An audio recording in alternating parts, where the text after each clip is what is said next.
He's here tonight, the author of Andrew Jackson and the Miracle of New Orleans, which will be out in paperback on October the 23rd. Yes, it's Brian Kilmeade. There he is.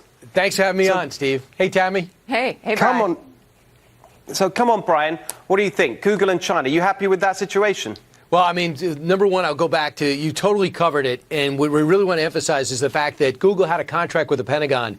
Facing what they thought would be an insurrection from their employees, they dumped the contract because some people believed that they'd be working with some weaponry that would eventually work to kill people, so they didn't want to be part of it. So you say goodbye, red, white, and blue, and then you go into China and say, what will it take for us to get this business? So they throw all their values and ethics in the street in order to get a very big check in return.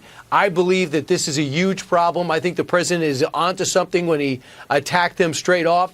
And I think whether it's a senior vice president or it's the CEO himself, the world's going to be watching. And as Don Jr. said yesterday, he's got 3 million. His dad's got a lot of people. What if all of a sudden all those people pulled off to another vehicle in a free market system and they no longer were part of Google, Facebook, or anything else out there? Maybe they start their own.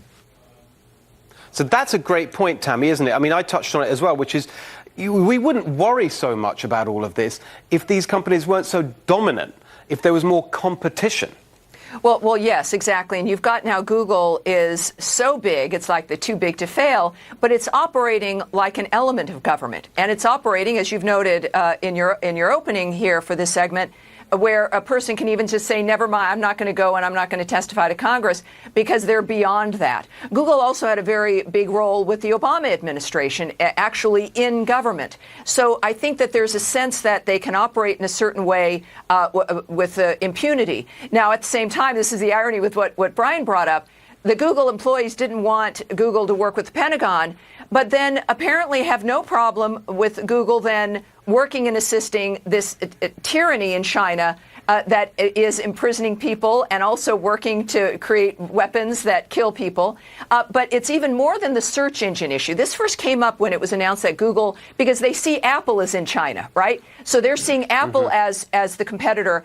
And so it's a search engine that they would censor. They would help facilitate the government in its ability to keep the Chinese citizenry ignorant. But it's more than that. They're also talking about using Chinese companies, which are, of course, the government companies, to manage the cloud that would be in China that Google would use, which means all the documents that would be moved through the Google cloud for China would be available to the Chinese government.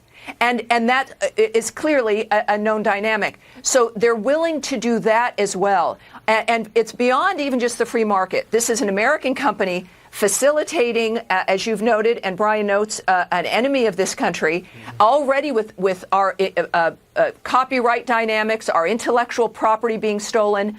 What do you think is going to happen when Google presents and offers and makes available effectively their infrastructure to the Chinese government? I think that changes this game entirely and ramps up a cyber war.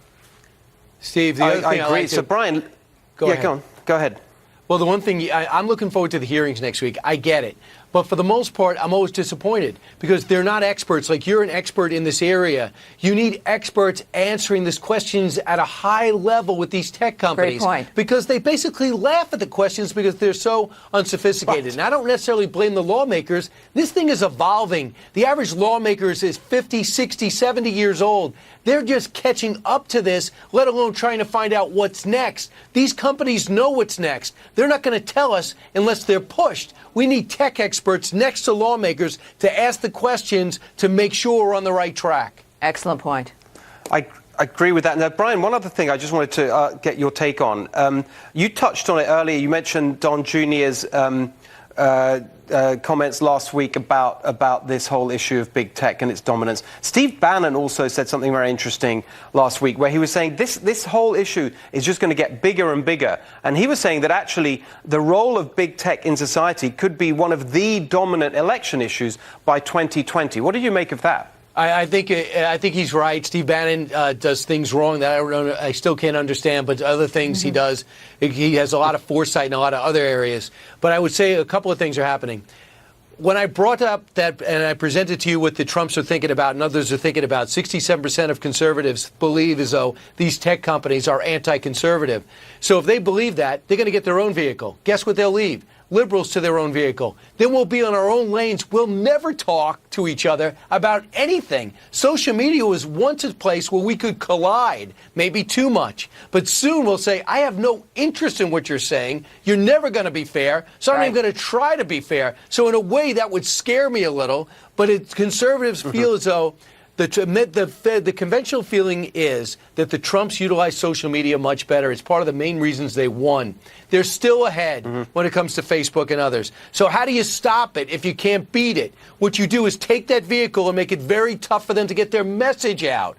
And it seems to be happening, but they didn't count on on President Trump speaking up about it like he is, calling them out like he is. See, that's it. I think it's a behavior of both the system in Washington, being used to being able to operate in a certain way without being pushed back on, and the tech companies, which in fact have had the support of the Democrats and of a certain segment of government.